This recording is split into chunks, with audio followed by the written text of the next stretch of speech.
My goodness, there's so much to talk about. But before we get into it, Michael, would you like to hear a joke, a somewhat blasphemous joke? I absolutely love blasphemy.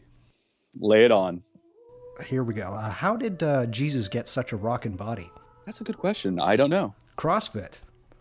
Oh, well, once we get a little bit into early Christian history, we'll have to talk about why Christianity was so popular among upper middle class women. Oh. He was hung like this. Oh my gosh. I love it. I love it to death. Hello everybody, welcome to What Magic Is This? My name is Douglas, and this has been a long time coming for this episode. My guest is an ordained renegade Catholic clergy affiliated with the Church of Light and Shadow. He has been involved in ceremonial magic and spiritism for about 20 years.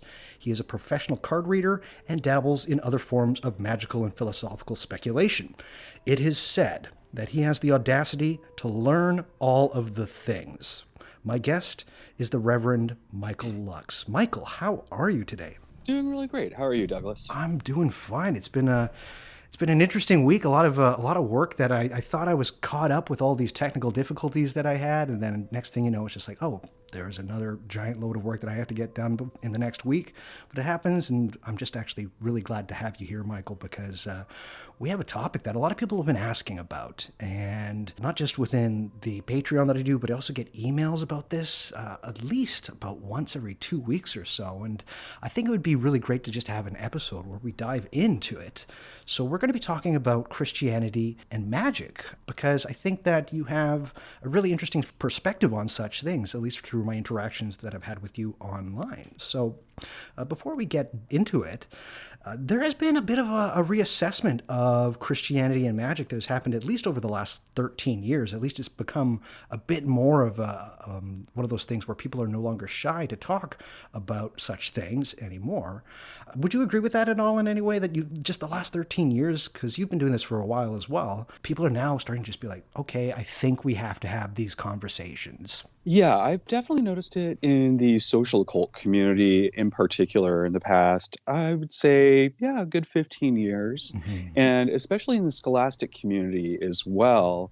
Right. And I think it's really interesting that now we're able to examine and re-examine what the relationship between magic and Christianity is, both as a constellation of living practices, Right. and also where it fits into the context of history itself. Because ultimately, at the end of the day, Christianity does not exist in a vacuum, nor is it necessarily separate from the societies in which it spread.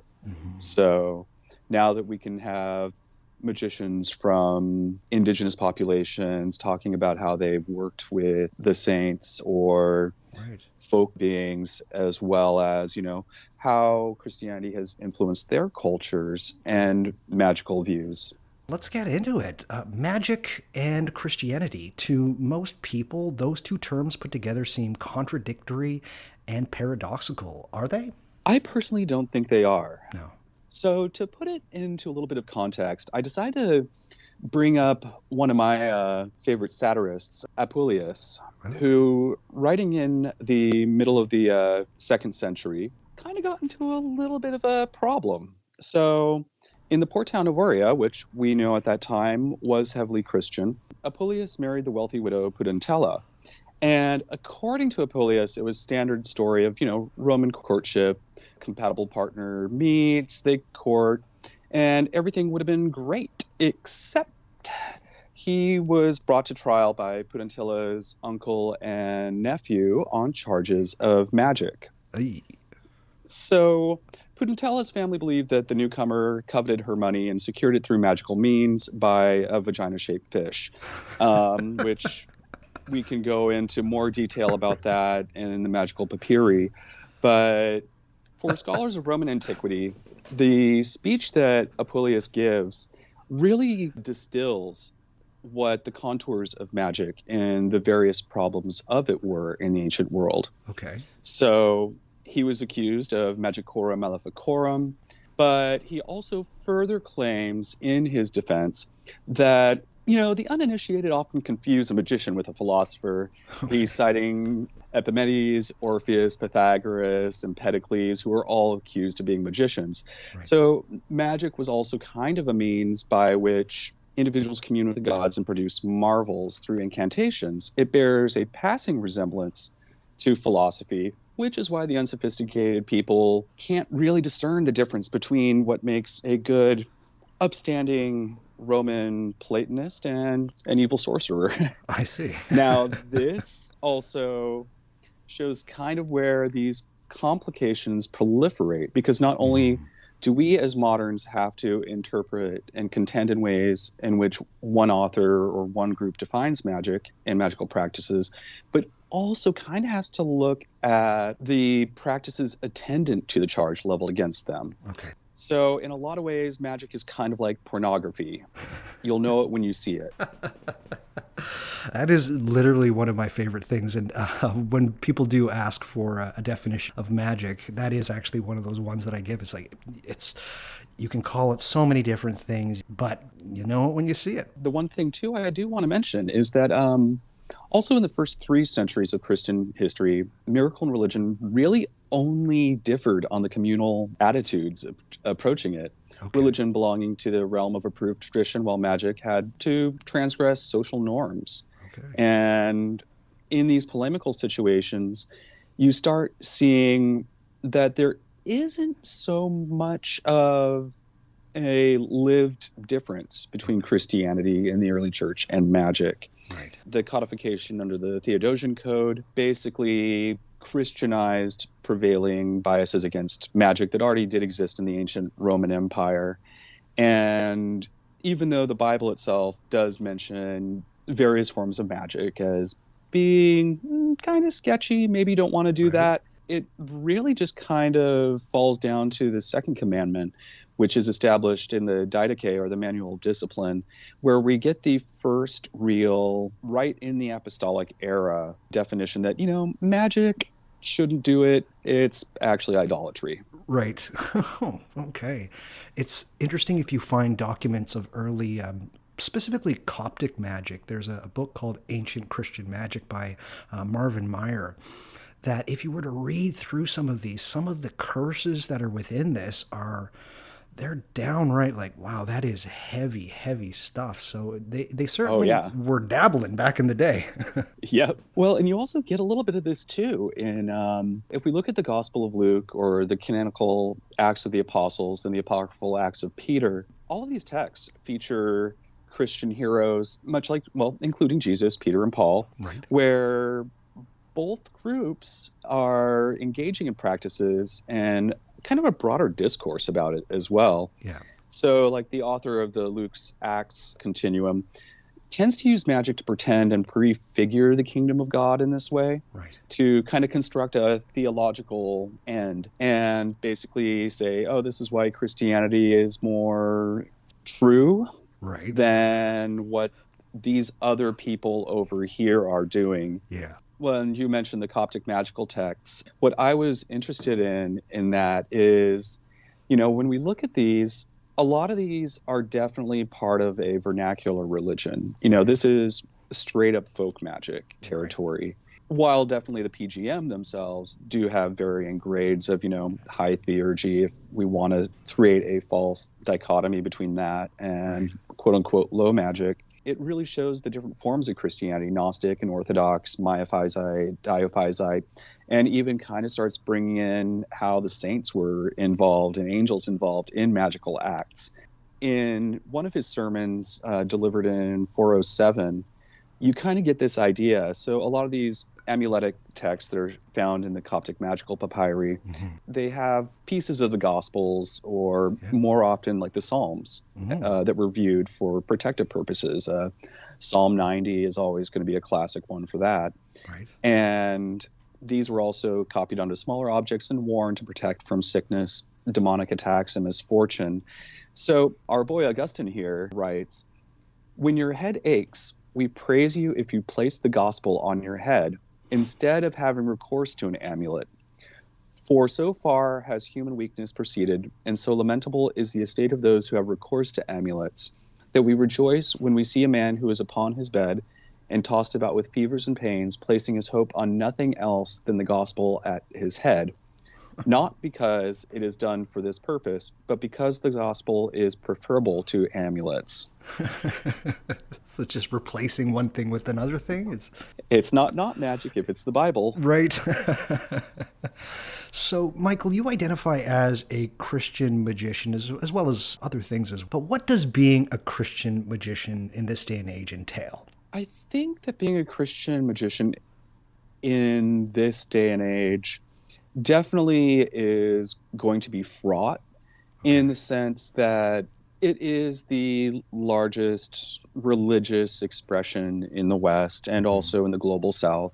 Right. And at this point, to say, what makes a Christian magician, I think that that'll change no matter where you go. So, for example, I'm definitely a white Pacific Northwest American, grew up Catholic, and my experiences of Christianity and how I managed to make it work with my magic will be entirely different from, say, an individual who grows up in Micronesia and practices whatever blends of magic coincide with their presumably Pentecostal colonialist expressions. Right. So it changes, and sometimes it gets really wild as well. I always like to use the Latter-day Saints example as, the American Gnosticism that kind of emerges out of the fires of the Second Great Awakening. And meanwhile, we're also getting into treasure hunting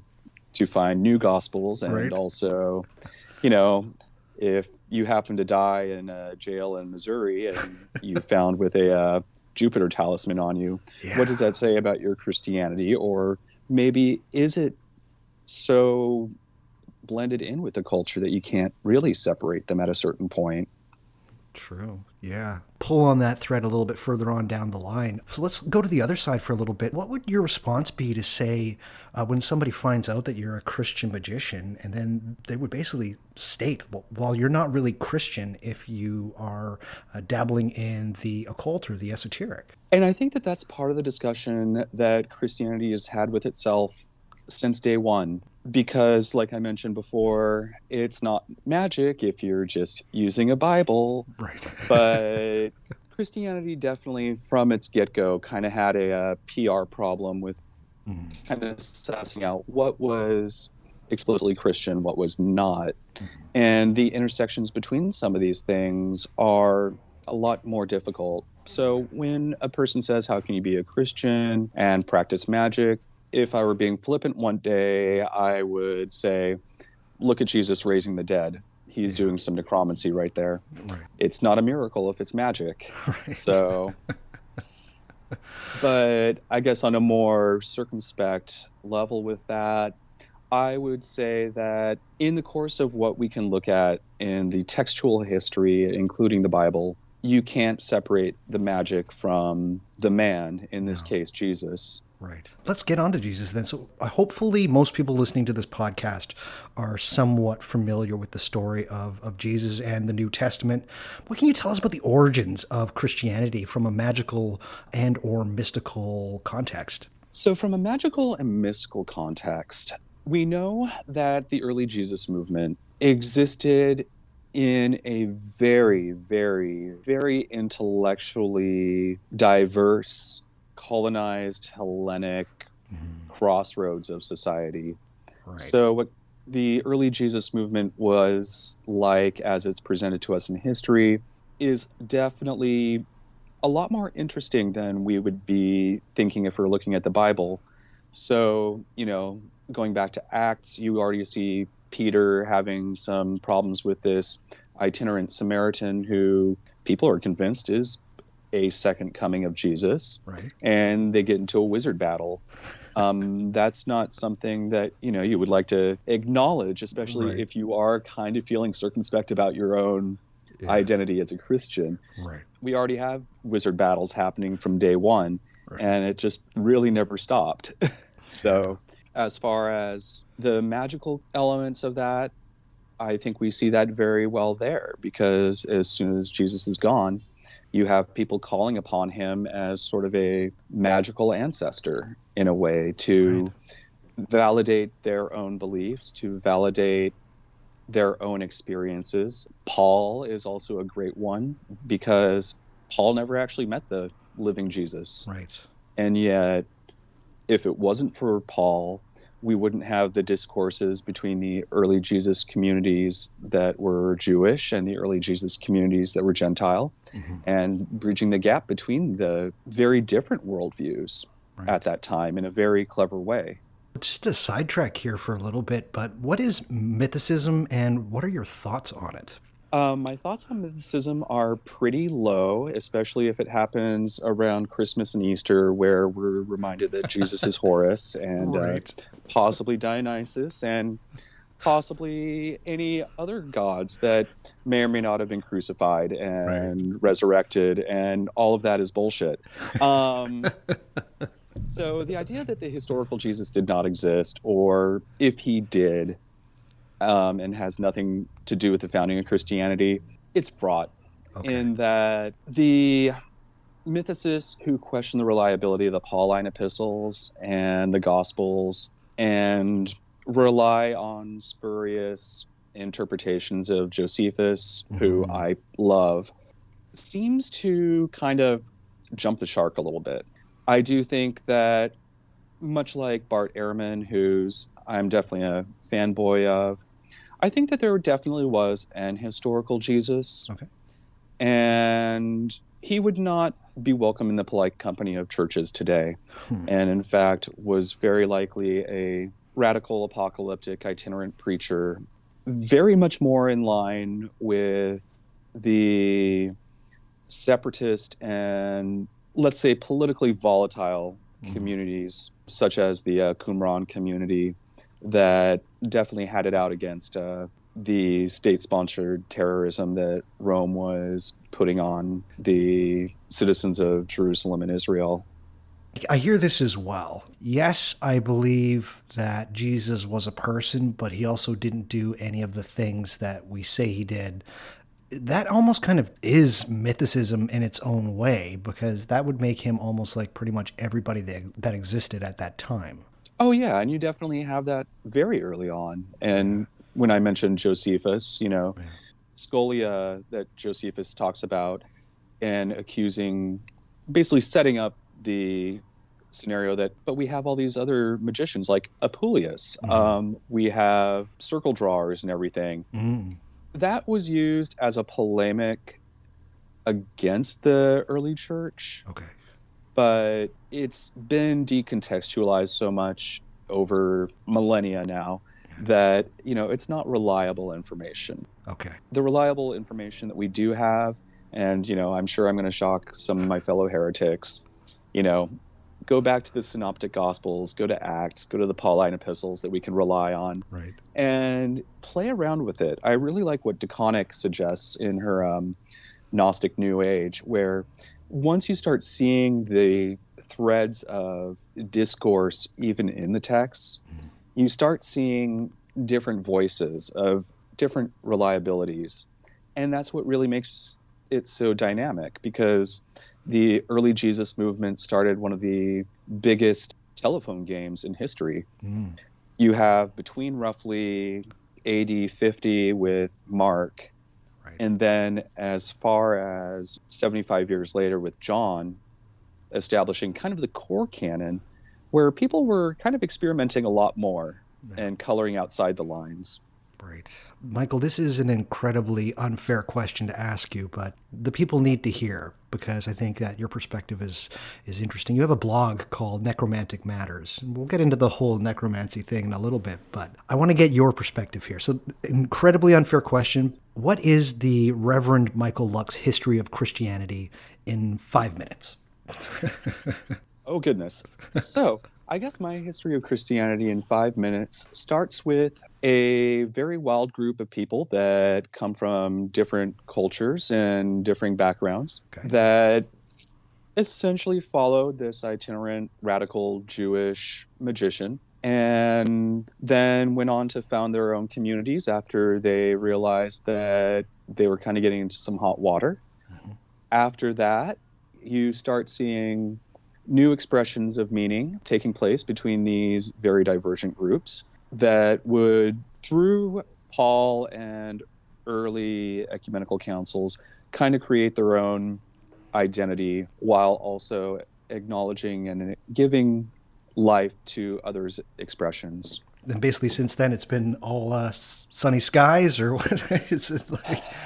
Oh, it's always been a hot mess. Yeah, yeah. You shouldn't expect anything else from it. No, for sure. From the outset, because of course a lot of the stories that involve Jesus, not just his death and his resurrection and eventual ascension, but with the martyrdom of early Christians via things like Nero and many other Roman emperors, to the saints themselves. I believe it is St. Paul, and you can totally correct me here if I'm wrong, but St. Paul said something along the lines of the foundations of Christianity are set by the blood of the martyrs.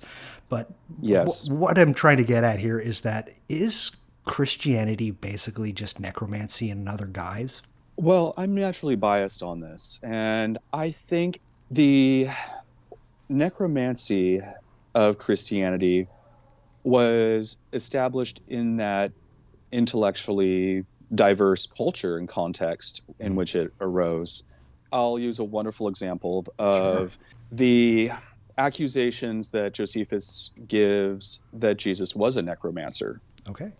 You don't want to really get into that territory if you're focused on the salvation and the narrative that we've been given by the state-sponsored Christianity. Right. But more frequently, what is a magician doing at this time, especially a goddess? Mm-hmm. So in Acts, we have the prophet Simon of Samaria, and he draws upon the power of Jesus as a dead agent who died a horrible death in order to accomplish his magic, that even the apostles at that time are like, oh, he's kind of onto something. What's going on here? Right. How is he able to do this in the name of Jesus, who was our boy first? We start getting into things like Jesus identifying with the prophet John the Baptist in a way that almost follows kind of the same model as some of the PGM prayers, especially the prayer to Helios Yao Horus, who assigns the magician a assistant and public defender as kind of your necromantic familiar spirit. And also then we go into the literal accusations that Jesus was doing Goetia, which does involve to some degree necromancy, and also him being accused of casting out devils in the name of Beelzebub, right, which was a direct accusation leveled against him in the Bible, which he responds, well, a house divided against itself can't stand. So, you might want to get your facts straight. Right. And I think also this goes back to magic being like pornography. You know it when you see it. Right. Josephus's use of goddess is abusive. He was using it to imply that Jesus was of a lower class and basically using fraud to swindle people into his weird radical apocalypticism. Right. So we do get that. And then, from the earliest days of the Christian movement and the establishment of the cult of the saints, there was kind of a ritual prescription that was understood culturally, especially among the Gentile communities, that you don't really want to be hanging around in graveyards. It's nice to go visit your grandparents sometimes, right. Pour down an offering of oil, but it's those people who are hanging out in the graveyards, which just so happen to look like the early Christian church, and them spending a not entirely reasonable amount of time in the graveyards praying to people who were possibly persecuted by the state. Right. And maybe also dabbling in kind of the early iterations of what we would call Christian necromancy and its connections to archaic Goetia. Right. There's stories of, and I forget which writers talk about it, but the idea of dead bodies in the Roman Empire up to that point, it was somewhat taboo. and you have this a group of people basically carting around bits of bodies, of fingers and arms and legs, and even with something like the martyrdom of Polycarp, where I totally forget the person who wrote it as well, but saying that the bones were more precious than jewels, more precious than gold. So this sounds like this is some deep necromancy happening there. This is some deep necromancy, and it doesn't get any less weird because by the early modern era and the trafficking of these relics, they almost take on a life of their own, where you have myths about these relics multiplying in a way that's also not unlike Buddhism. You see that in some of the relic practices that they have, and curing the sick, literally raising the dead. Yeah. And then you also end up with my favorite group of saints, the headless ones, who end up, getting killed and carting off their own head while preaching scathing messages before figuring out that this is where they want their very hyper-specific shrine to be made. Right. And then you end up with people carting off dust from the grave year-round just because of the sanctity that's approached with it, which would have been, looking at that from a late-era Roman perspective or even Greek, they did lose their shit quite collectively over how freely the early Christian communities and individuals were trafficking with the dead. For sure. We're going to get into the saints in a little bit here, but I want to talk about some of the things that people really want to hear about this, because I think that a perspective from somebody who is somewhat operant in Christianity as well as the occult, perhaps your perspective will elucidate in a little bit, but what are your thoughts regarding heaven and hell and all of the places in between? All of the places in between. So the ideas of heaven and hell in Christianity take on an almost existential level of being. It almost ceases to become an ontology, and it's more of a discourse. Okay. So the idea of heaven and hell as the final resting places of the judged worthy and the damned was a development that didn't even solidify until well into the Renaissance. Okay. In Western Christianity, and definitely also among the Eastern Church as well. I personally tend to take kind of the Cappadocian Father perspective, where hell is a place that people are assigned to as kind of a place of purification prior to the final judgment. I do freely admit that I have a very universalist perspective on things. So I have difficulties believing in a God that would keep you trapped there for all eternity in the hot spot. Right. But instead, it's rather the love of God radiating downward feels like burning, because you just really can't accept that love and grace can and do come freely. Same with the devil, Lucifer, and Satan. I mean, goodness knows, I love me some Goetia action. Right. And even then, that's kind of fraught, because the whole Lucifer story was very early on a polemic against one of the invading Babylonian groups in Jerusalem, as recorded in the Greek Septuagint. So, that's kind of like, well, we don't really know. Right. We definitely have an idea of a proto-devil in the scriptures, but it's almost less a Deus ex machina type being, and it's more kind of like Jesus in the desert is really struggling with this recognition that we have these horrible urges, and he knows that he could easily tear the whole thing down and start fresh. I mean, that's what a good charismatic leader would be able to do very reasonably. Right.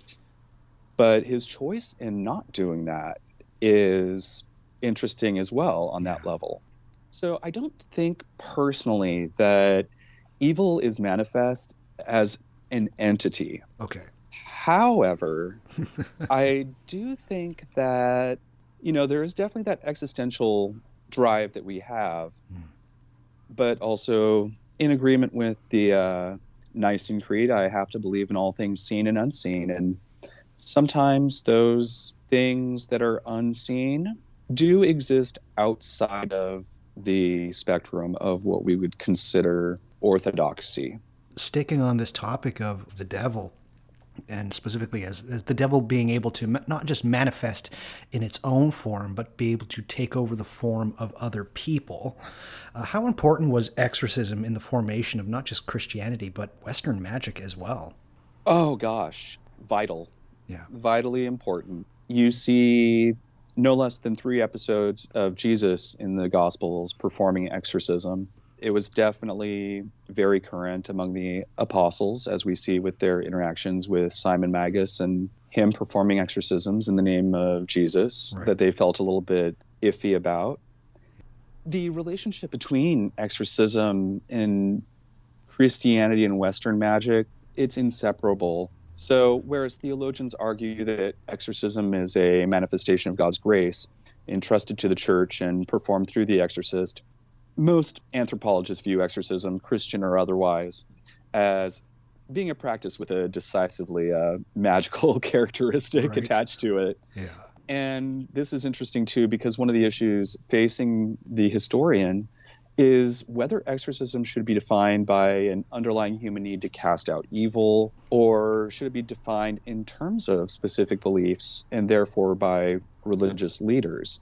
So when we talked earlier about some of the Coptic magical papyri, they were definitely using borderline magic that was exorcistic in nature. Now, the official exorcistic practice of the contemporary Catholic Church is the emphasis on the therapeutic aspect of exorcism, but historically the main difference between exorcism and ritual magic has been one of authorization rather than form or function. Ritual magic ends up being unauthorized exorcism in many cases. Yep. And it kind of begs that chicken and the egg question that's probably unanswerable. Did magicians draw on the church's exorcisms before exorcists drew on the magical material, or vice versa?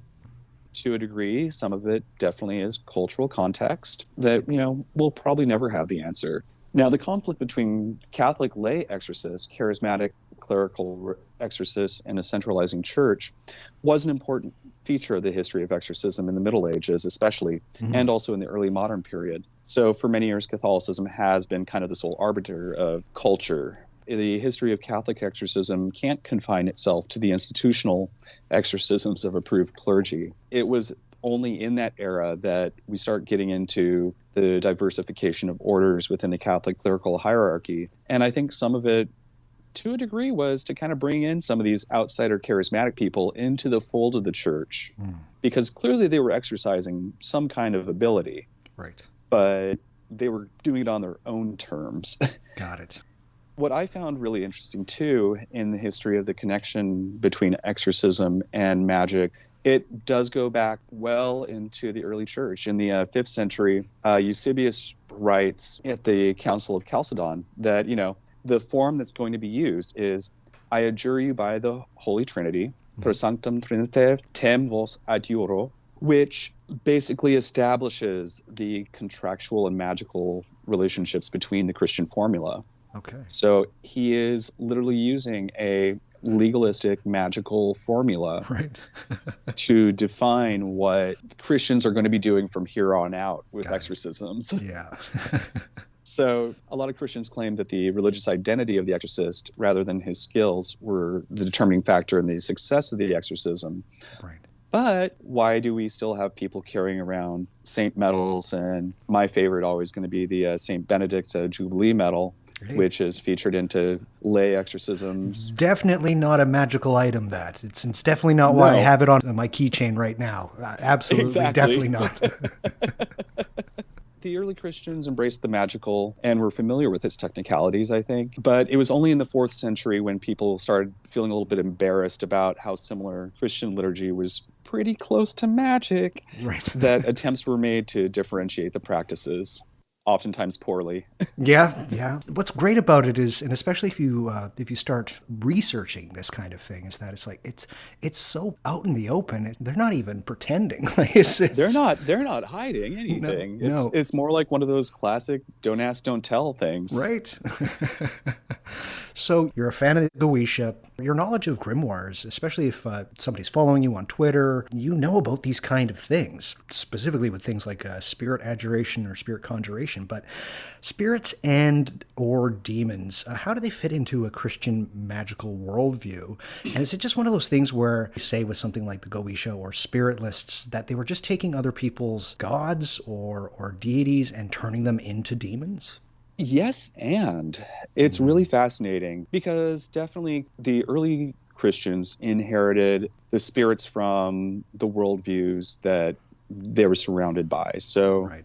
a lot of these early spirit lists, such as the ones that we get in the Testament of Solomon, are definitely pre-Christian, but were, I don't want to say retrofitted to a Christian worldview, but in a lot of ways it is that the church and individuals were definitely interfacing with these spirits. Right.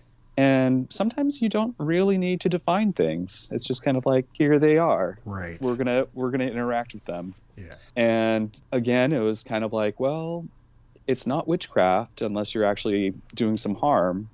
So clearly I'm doing God's work in interfacing with these, as long as I'm, not trying to send rape demons on people like Cyprian was before his metanoia. Right. So to a degree, some of these may have been demoted divine beings, but you don't really start getting that type of thinking until the early modern era, definitely the Renaissance, because we know that Christians were using pre-Christian mythologisms to kind of cement themselves within the cultures that they inhabited. Right. But I think the best example of like the first time you literally see a magical text saying, oh yeah, we're just going to be calling on these gods, is in the Book of Oberon, where it presents the the 7 classical deities of the days of the week, and Oberon writers were just like, well, they're actually really demons, but they're also gods. So nudge, nudge, wink, wink. God. This is why we as a supremacist religion can use them and interface with them. I hear you for sure. Now, this is a question I probably should have asked a little bit earlier, but why does the church frown upon magic and mysticism so much these days? I think that is a complicated question. So the church has always held this tension between what is licensed versus unlicensed spiritual practices. So whether that be certain types of prayer or ministries, there's always been that dynamic tension. And with magic especially, because it's always going to be suspect, you want to distance yourself from that as soon as possible to maintain respectability. I don't think mysticism will ever really go away, and I don't think it's necessarily looked down upon. The difference between magic and mysticism being the passive, if sometimes ecstatic and weird, experience of the divine. So there's one difference between having a vision of Jesus presenting you with his foreskin and having a marriage and straight up conjuring the devil to get a lot of money and get laid. Right. Peter Gray has mentioned in one of his books, The Brazen Vessel, which is released through his own publishing company with Alkistis de Metz, Scarlet Imprint, that, and I'm paraphrasing here to a really great degree, that the main grimoire for cunning folk and witches within Europe specifically, their main grimoire was the Bible. Do you agree with this assessment? Is there a Bible that you put above others? I think there was I'm sorry to bring this in here, but there was a interaction that you had either on Facebook or somewhere, but you put the picture up on Twitter where somebody said, like, what magical text would you bring with you? And you said the Bible. And somebody said, I think you're going to miss a lot of stuff in just bringing the Bible. And you said, you sure about that? So, see, this is the problem that I have when I make poor decisions, such as getting on social magic sites and social media. So I definitely brought that upon myself, and I hope I brought something on them too. So I definitely do agree with Peter Gray's assessment in The Brazen Vessel, and I believe that he's mentioned that also in Apocalyptic Witchcraft as well, that the main grimoire for the cunning folk and witches of the early modern period has always been the Bible. We see a little bit of that as early as the 5th century with St. Augustine talking about putting the Bible on your head for fever. Right. But that's always been part of the practice. Now, the degree to which the Bible was understood is also going to vary. Right. Because the main Bibles that would have been in currency in the Middle Ages would not necessarily have been usable as a text. Right. But it took on its own magical talismanic form. So even if you don't know how to read the Bible, you know what it represents and you know that it does something. Now, by the early modern period, when cunning folk and witches would have been using the Bible, you end up, with the post-Reformation proliferation of the Bible in the vernacular. So that definitely helps it become a lot more usable as a magical text and as a grimoire. Right. Separate from its own inherently believed talismanic value. Yeah. And then you just kind of go from there on a cultural basis. So the Luther Bible would have been used in Central Europe and Scandinavia. The James translation would obviously have been the one preferred in currency there. I read the Revised Standard Version just because I like the prose of it. Okay. But you can also pick up your Book of Common Prayer, which itself has a accessibility in the democratization of Christianity, especially in the Church of England, and being able to get your dirty little mitts on some magical practices that you might want to retrofit. Let's get a bit practical here, Michael, and let's talk about saints. I'm a huge fan of saints, as I'm sure you are as well. Is this Christianity tipping into witchcraft or vice versa, or is it just one of those things that we can't tell? And are saints for everybody, or should you be usually from a Christian context before engaging with saints? Wow. I definitely think that it is Christianity tipping into magic, but it's been around for so long that it's a little bit difficult to tell. So, for example, some of the earlier saints, I like to use Thecla as one of the best examples. Yeah. Love my girl.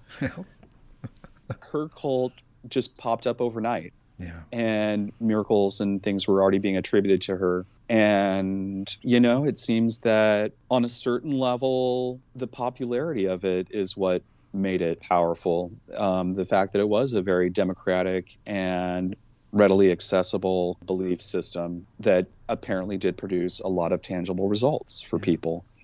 But then you also end up with saints who seem to have gotten their sainthood to support and promote certain political ends. We definitely see that with how many popes have been made saints.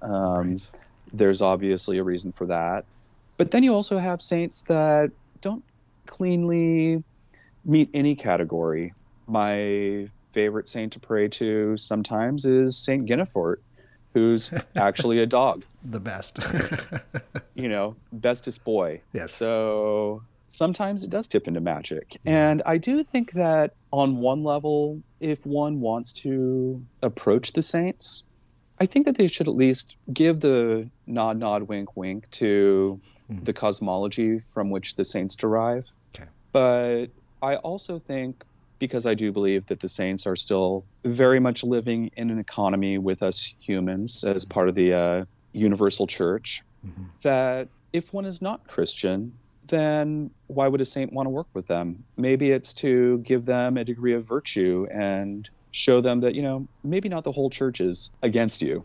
Right. How does one begin a relationship with saints? And I know a lot of people, specifically when they are trying to find a patron saint of themselves, the idea, we could probably go on for like 45 minutes about the idea of patronage within saint culture. We'll have to have a episode 2 for this. A lot of people have said that saints, you don't pick them, they pick you, which is an idea that I think is pretty true. At least it happened in my life. But what does one do to begin to develop a relationship with the honored dead? Well, I think a lot of that is inherent within the Western liturgical cycles, especially with the Days of the Dead. So if we want to go straight up Hallows Eve through the Feast of All Souls and the Feast of All Saints, right? That's already built in to a degree. Yeah. But it's also very approachable from your very own home, where in prayer and contemplation, you may find a saint and be edified by their story and see where that resonates with you. Mm-hmm. And as simple as lighting a candle and picking out a particular verse from a prayer book or book of saints, just pray with them. Mm-hmm. Because the divorced model of saints are just in heaven, I'm here on earth, doesn't exist in the Catholic mind. No. Because they are still very much with you at all times. So that's how I would do it. Another method definitely would be through the bricolage of some practices that made its way into the New World in Spiritism. So the idea of setting off the boveda or the white table, Right. having water on it, light, offering prayers for healing to the spirits, including your own guardian angels, and going that route is a very feasible and non-appropriative methodology that I recommend. If you live in a major city, a lot of the saints will have their own churches. Like, it's one of those things you can literally look in a book and maybe take a visit to this church, see what's there, take a look at some of the iconography, right? Right. If I want to offer a little bit of water to the devil and get some questionable things done, it's not like there's any shortage of Catholic churches named after St. Michael where I might find a statue of the devil right under the foot of the angel. And, just here you go. Do a little bit of that kind of subversive action. Magic is always about what you can get away with. Very much. How does one set off to being a Christian magician? And are there areas in which being a Christian magician you think gives you an advantage? I mean, I think it's still one of those things where a lot of people have kind of got this idea of magic and Christianity being so separate. But are there boons, do you think, in which being a Christian magician would help? That would naturally vary on the individual and what they're, how deep they want to get into it. For example, the majority of magicians and witches up until the modern day have been Christian. Right. So what they were operating in was definitely part of a more holistic paradigm than what we've been kind of fed to believe exists. Now, the difference between the witch copying the Eucharist at a midnight mass versus a priest doing some questionable activities inside a chalk circle in the oratory in the middle of the night. Right.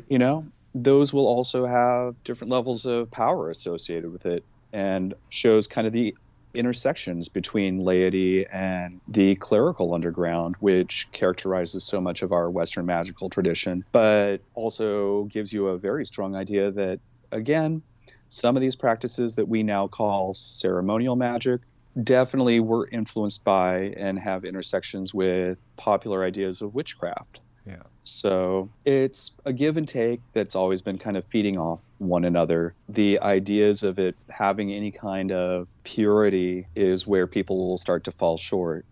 The crux of the matter is that if you don't sin, Jesus died for nothing. So some of the magical practices, while definitely taking on transgressive appearances, are powerful in and of themselves by knowing that you're doing something you very much shouldn't be doing because the power structure says no, Right. and getting away with it.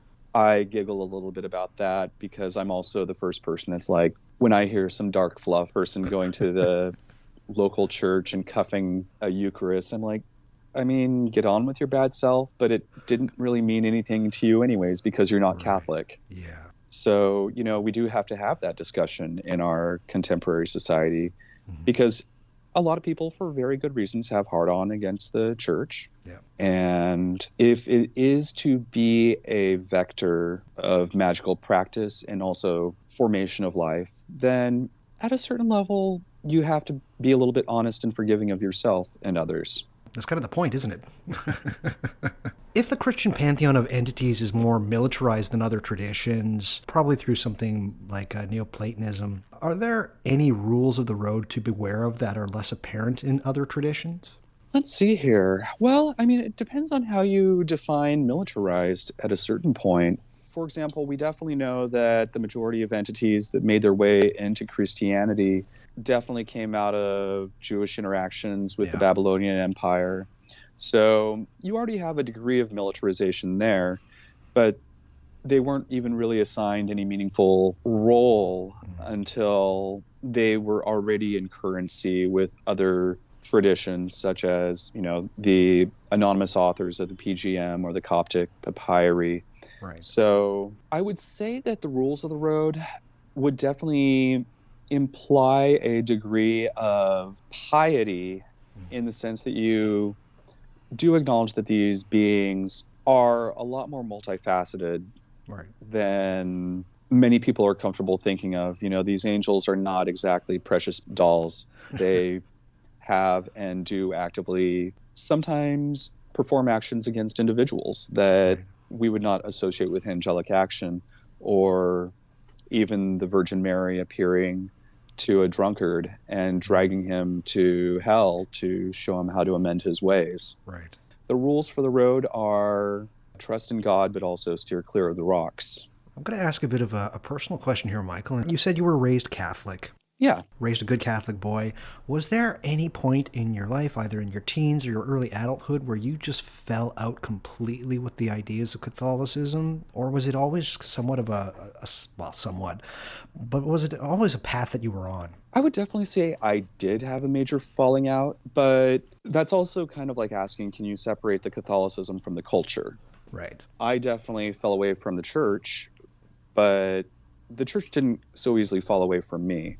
Okay. I became very involved in the OTO. I was, and to a degree, still very much am a Crowley fanboy. Mm-hmm. That's not going away. No.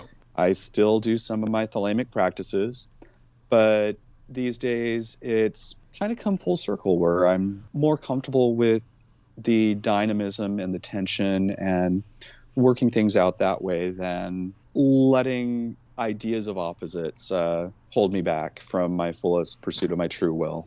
I think one of my favorite tweets ever, when you basically said something along the lines of, the Golden Dawn in Thelema is basically how to live well via Orientalism and funny hats. That is exactly something I have said and will say again. If you're not following Michael on Twitter, it'll be in the show notes, but please, he's got some utter gems, and he posts more fire than any person on there, in my opinion. I have a good chuckle at least daily of Michael's memes. They really are the best. Keep it up, Thank Michael. you. Please keep it up. I have no intention on stopping. Wonderful. Glad to hear it. So let's get a bit serious here then. Yeah. What do you say to somebody who states something along the lines of, Christianity destroyed my cultural heritage, cultural beliefs and traditions that it saw as being pagan and therefore evil? There are things that this tradition or my culture will never get back. Furthermore, Christianity is destructive and harmful to the world. And then they'll go on to post such things as Catholic priests' sexual assaults, as well as a litany of much, much worse. What do you say to something like this if you're to say that, hey, guess what? I'm an occultist and I have zero problem with Christianity. Well, not zero problem, but I am a Christian magician. That is something that I think the greater church will wrestle with and is wrestling with, and that I personally also wrestle with quite a bit. It's interesting too, because it can come from different areas. So, the conversion period that we call it in Europe wasn't exactly as militant as people think it is, and took place as a form of cultural diffusion over a long period of time that it's difficult to argue that it was separate from the culture to begin with. Right.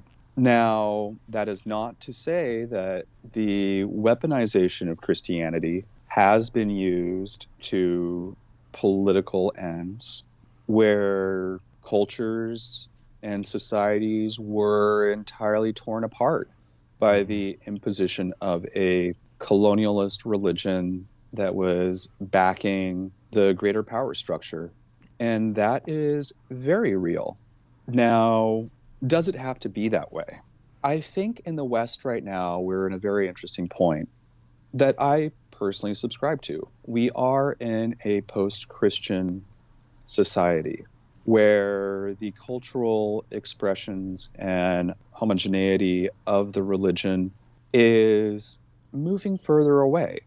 Looking forward to a Christian culture, we have to start looking at the global South and the ways that Christianity is being informed there and expressed, Right. to gain an appreciation and possibly a warning of what is to come in that territory.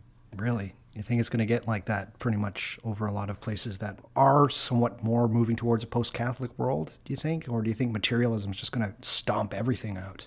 Well, what I see in the global south is that the weaponization of colonialist attitudes is also being used to uphold and create a new form of Christianity that will be a lot more comfortable with state religion as it was in Europe up until the 19th century and the scientific enlightenment.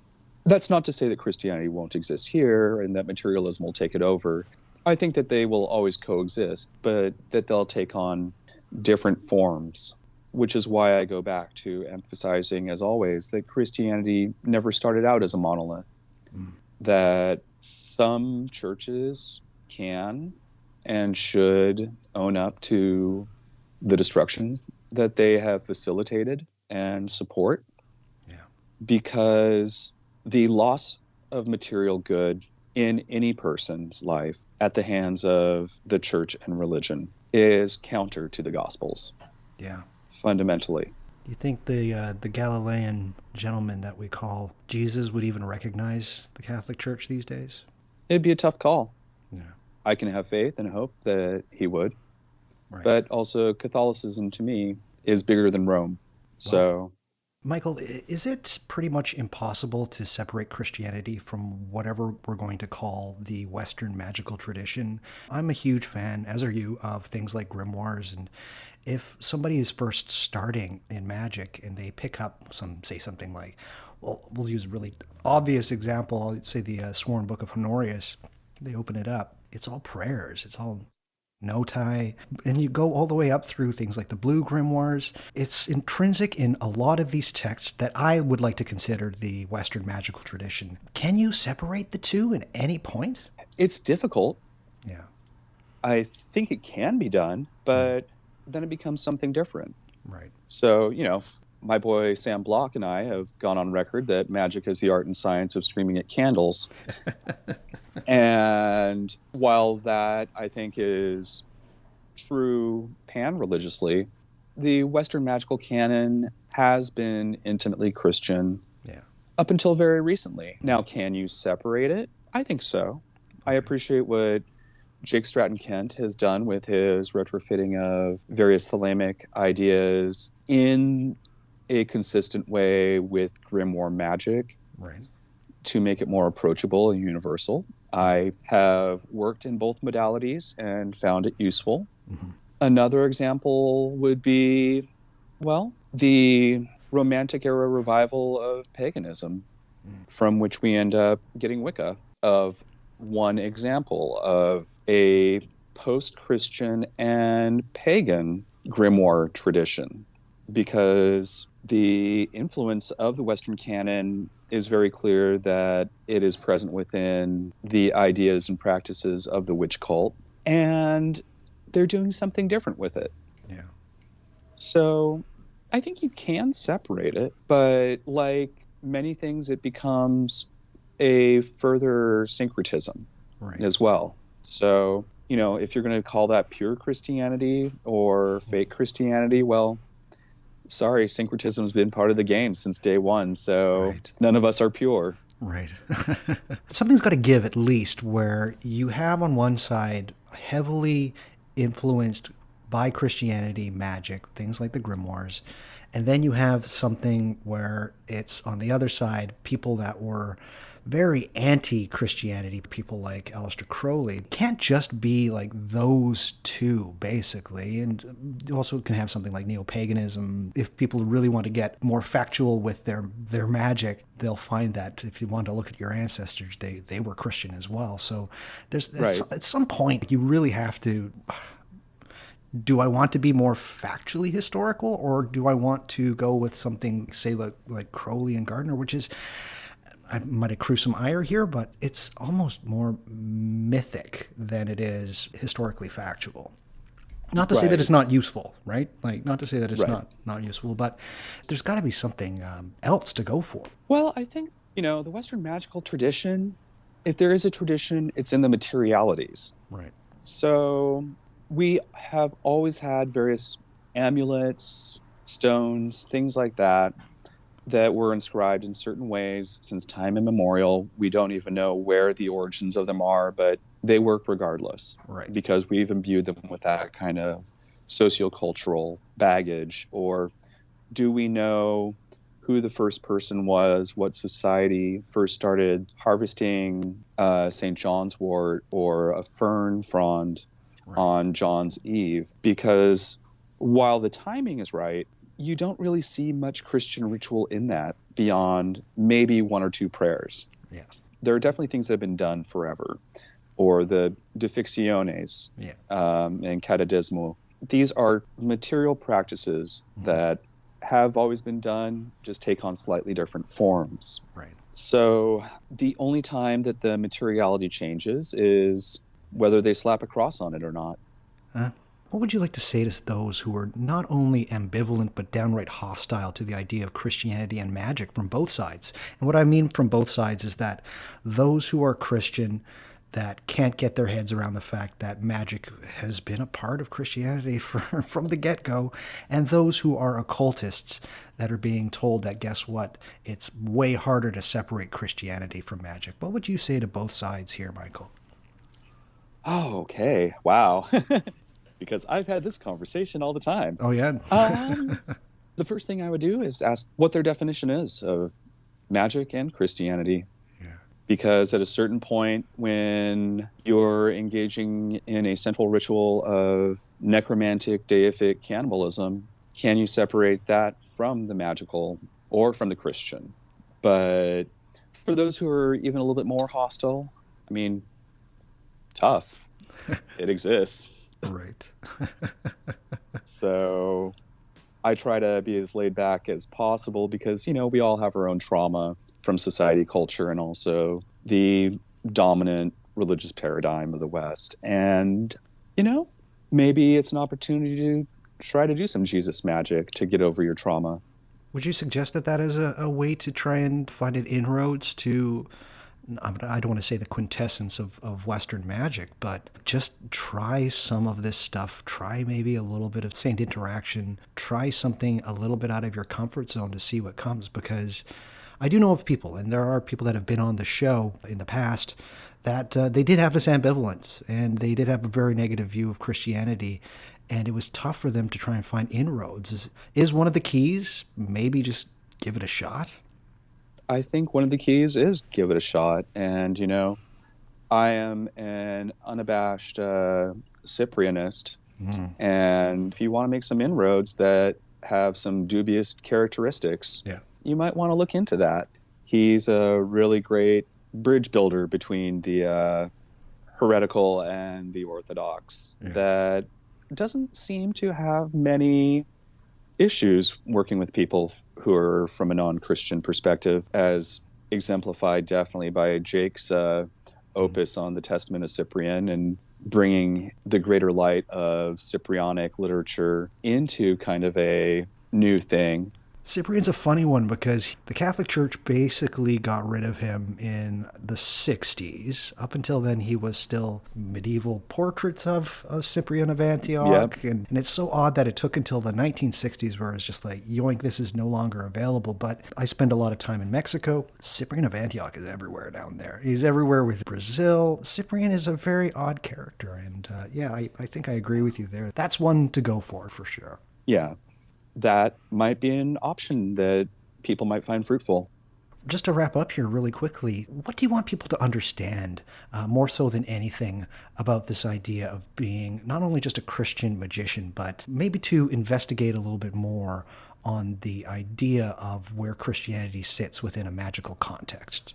Definitely. Well, I think one of the things that, we have to eventually become comfortable with is the discomfort that Christianity is a self-defined liberating religion where the whole point of the mysteries is to go beyond your preconceptions of God and yourself and other and find a way to unite heaven, hell, and earth within yourself instead of relying on the pains and traumas that you may have experienced.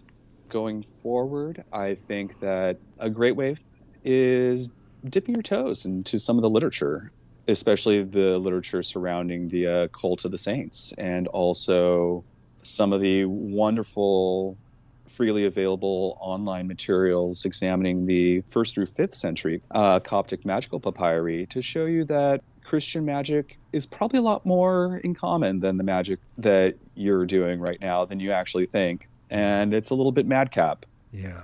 I think that that will also help separate the feelings of having to play by the rules and bring a little bit of anarchy into your life, which I am always a fan of doing. Yeah, it was one of those things where, and I can only speak for myself, I was ambivalent for so much of my magical life. I've been doing this for about 17, 18 years. The idea of what Christianity means to you is a very, very personal thing. And I'm speaking to the listeners here. I'm not coming as an apologist in any way, shape, or form for things that happened in the past, but to also investigate the things that, if you have come from a somewhat Christian background, of looking into magic, you will start to notice a lot of not just similarities with certain things that you're researching, but that there are great rewards at being able to take a look at a practice that dips its not just dips it, but it basically has its hands all over the occult from the get-go of its inception. It is amazingly fruitful and rewarding.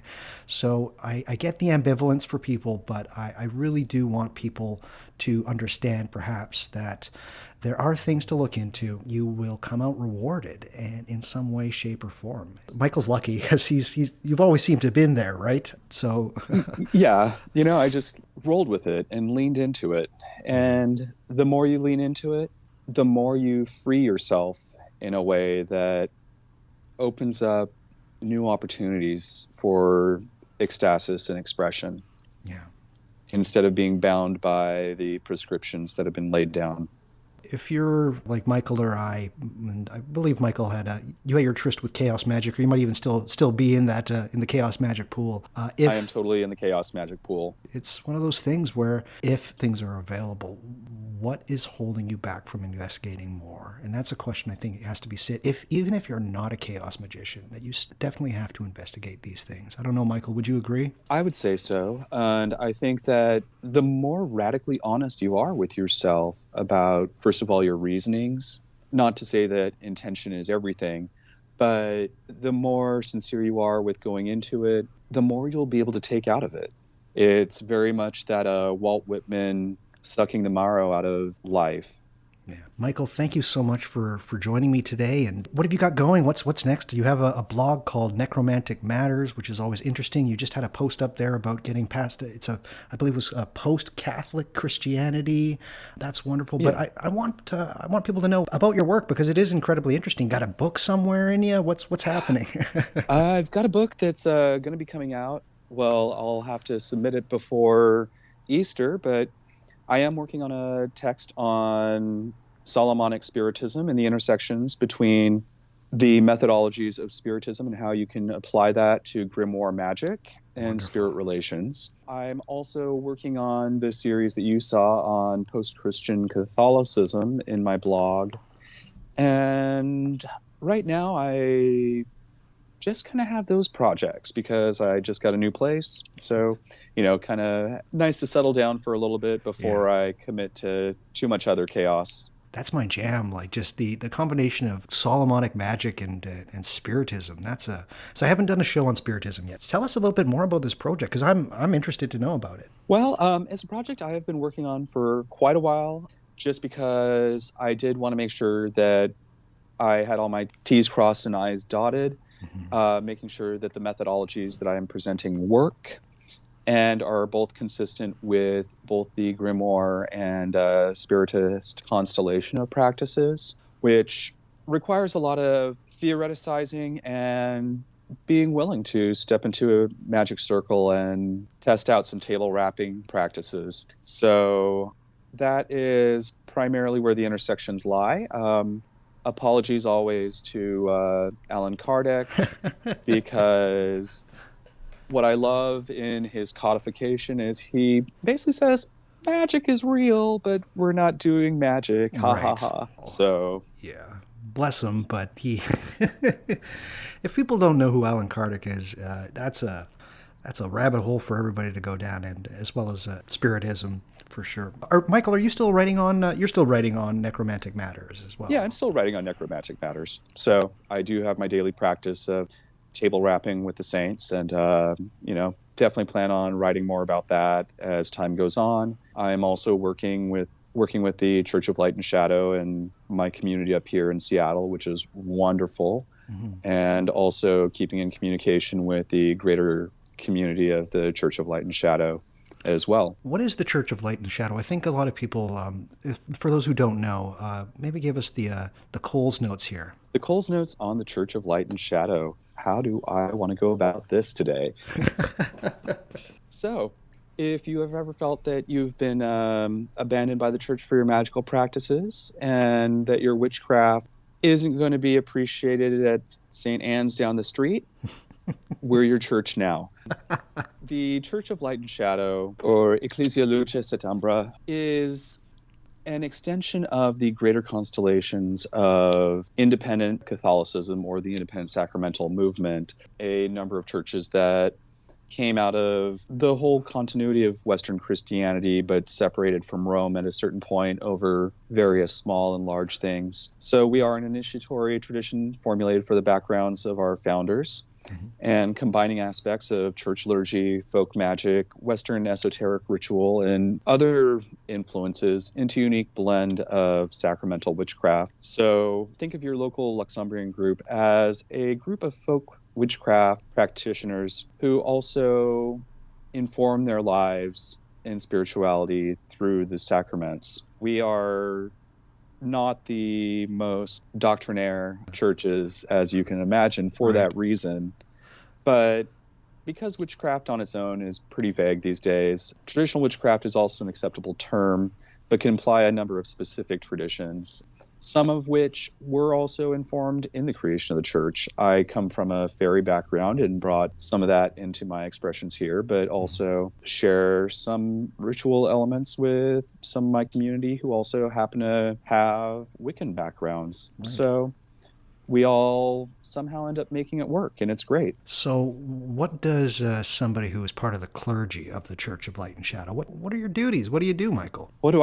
I try to help out the rest of the community as best as I can on a therapeutic role, providing the sacraments, providing information, listening to people bitch at 3:00 in the morning about some things that are going on, because that is fundamentally what clergy are there for. We keep the light on for you. Our initiations are 3 degrees, which is kind of interesting when you think about Christianity and initiation. So the first degree is baptism, second degree is confirmation, third degree is opening up the possibility for your own participation in the sacramental life of being clergy, just like it was done in the early days. Back to the basics, right? Yeah, back to the basics. Wonderful. Michael, thank you so much for being here and for enlightening all of us, because I think this is one of those episodes that I wanted to have out for a long period of time. And I think kind of discussion definitely needs to happen. And as I mentioned earlier, it's been happening over the last 13 years. At least it's been a little bit more loud over the last 13 years. But Michael, thank you so much for being on the show and sharing your knowledge. It is vast, and I love it. It comes through all the time. It's just, I try to look up to people that know more than me. Those are always the people that I go towards. And from when I first started interacting, although at an arm's distance via something like Twitter, it's just like, man, this Michael guy knows a ton of shit. So thank you so much for being on the show. You're welcome. Thank you so much for having me on the show. I will have links to all of the places where you can find Michael's work. Definitely check them out, especially Necromantic Matters. That's a wonderful blog, one of the better ones that you'll find out there, truthfully. Also on whatmagicisthis.com. Yes, I've got a ton of show notes. The show notes for this episode, they're going to be pretty awesome, so please check them out. There's going to be a lot of really great material there, and it's definitely worth a deep dive, if I do say so myself. It was incredibly fruitful when I started started looking into more about Christianity and magic, and I hope that this episode really makes you want to do some kind of investigation of your own, because that's the best kind of investigation, done by yourself. Also on whatmagicisthis.com, you can find a place to subscribe to the podcast, whether that is on iTunes or whether that's Spotify or TuneIn or Google Podcasts. If they have podcasts, I'm going to be listed there. Just type in What Magic Is This and it will come up. Also on whatmagicisthis.com, you will find a link to my Twitter account, to my Instagram account, and to my Facebook account. Michael is on Twitter, and I have some interactions with Michael on nearly a daily basis. And so, yeah, come over to Twitter, add me, follow me, whatever they're calling it these days, and join in on the fun, because Twitter is basically the most active place I am as far as social media is concerned. If you enjoy What Magic Is This, please try to leave a review for the podcast on iTunes or Stitcher or wherever you can leave a review. I know that there's the whole star click thing. That's fine. Clicking the stars is fine. I get it. Everybody's busy. But if you want to leave a few words, actually put down some scripture about how much you enjoy the podcast, that would be incredibly appreciated. People do read those reviews, and they will listen to a podcast based on the words that you type about my show. Also, if you like the podcast, please recommend it to a friend. Word of mouth is basically how I do a lot of my press, basically. So if you enjoy the show, tell a friend. Maybe they'll tell a friend, and then they'll tell a friend. Yeah, definitely go for that. Pretty soon here on whatmagicisthis.com, I'm going to be setting up a bit of a place to find merchandise. As soon as this episode airs, there will be a place to buy t-shirts, but those might go away in the next 5 days. So if you really want a What Magic Is This t-shirt, and you listen to this as soon as it's released, please go there and check it out. But no fear, I will have a place where you can find some merchandise, whether that be stickers, mugs, t-shirts for What Magic Is This, because people are asking for them, and why not? Instead of being that weirdo that talks about your favorite podcast, you can have a t-shirt, and then people will ask you first, right? And that's a great way of spreading your love for not only my show, but for your enthusiasm for magic in general, and also What Magic Is This. So there you go with that. If you really want to support the show, though, the best place of doing that is on my Patreon account. Michael is a member of my Patreon, as well as a few of my guests that I've had in the past. Hopefully they're loving it. I'm enjoying what I'm doing. I literally just put out a 1-hour episode about my favorite grimoire of all time, which is the Hygromantia, or the Magical Treatise of Solomon. It might be, and I'm not just saying this to try and get you to sign up, it might be my best work yet. And I think a lot of my Patreon content is really where I pour in a ton of effort, because I get to talk about the things that really interest me about magic and the occult. It's not that the main podcast is not interesting, it's just that there's a bit more of what I think my magical worldview is in the Patreon content. It is only $7 a month, and there's no other tiers. It's either you support the podcast or you don't. I don't want to make it sound like I'm dividing lines or anything like that, but if you think that I'm doing good work on What Magic Is This and you want to support, the best way of doing that is patreon.com/whatmagicisthis, or you can head to whatmagicisthis.com, click on the link, and you can sign up. $7. That's it. That's all I'm asking for a month, and I put out extra content each and every month. I do have to say it is some of my best work. So if that's interesting to you, please head there. If you don't like the whole paying every month for extra content and you just want to support the show in any way, shape, or form, head to whatmagicisthis.com. There's going to be a PayPal Me button. Just click on the little PayPal logo. It's right there, and you can send me $5, $10, $20, $500, any amount, because it all goes to help me in creating this wonderful show. I think that I'm doing somewhat important work. I'm not trying to toot my own horn, but truthfully, this has been such a wonderful experience, and I think we've got something special going on here. So please, if you want to support the show, either Patreon or PayPal me. But if you want that extra content, that's going to be through Patreon. And it's great content. I'm just going to say one last time. It's pretty swell if I do say so myself. Michael, I hope that if I was to ask you to come back on, you would. I absolutely would. Wonderful. So that's the show, everybody. Come on back to What Magic Is This?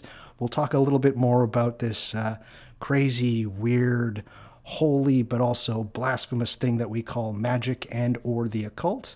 Until then, I want you all to stay healthy, stay hopeful, and stay luminous. We will talk at you soon. Bye-bye, everybody. Bye-bye. Goodbye.